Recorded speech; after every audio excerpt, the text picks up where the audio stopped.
Presidenti Amerikan Donald Trump ka deklaruar se SBA mund të vendosë të dalë nga procesi i ndërmjetësimit të bisedimeve midis Rusisë dhe Ukrainës, nëse njëra prej palëve bën të pamundur arritjen e një marrëveshjeje paqeje. Gjatë një konference për shtyp në zyrën ovale të premten, Trump theksoi se nuk pret që një armëpushim të ndodhë në ditët e ardhshme, duke shtuar se dëshiron që luftimet të ndalen sa më parë. Këto komente vijnë pas paralajmërimeve nga sekretari i shtetit Marco Rubio, i cili tha se SBA do të ndërpresë përpjekjet për paqe nëse nuk ka përparim të dukshëm brenda pak ditësh. Ne nuk kemi ndërmend të zgjasim këtë proces me javë apo muaj të tërë, tha Rubio, duke shtuar se SBA duhet të përqendrohet edhe në çështje të tjera të rëndësishme.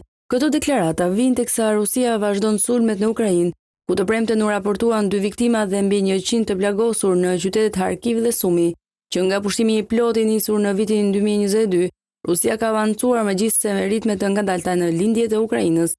I pyetur në lidhje me mundësinë e një marrëveshjeje paqe, Trump u shpreh: "Ka njerëz që po vdesin, duhet ta ndalojmë këtë sa më parë që të jetë mundur. Nëse njëra palë bën të pamundur këtë proces, do t'i quajmë të papërgjegjshëm dhe do të largohemi nga negociatat."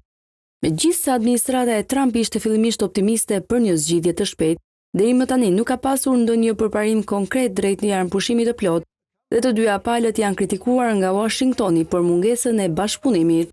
Para zgjedhjeve presidenciale në SBA, Trump kishte premtuar se do të ndalte luftën brenda 24 orëve të para të rikthimit të tij në Shtëpinë e Bardhë.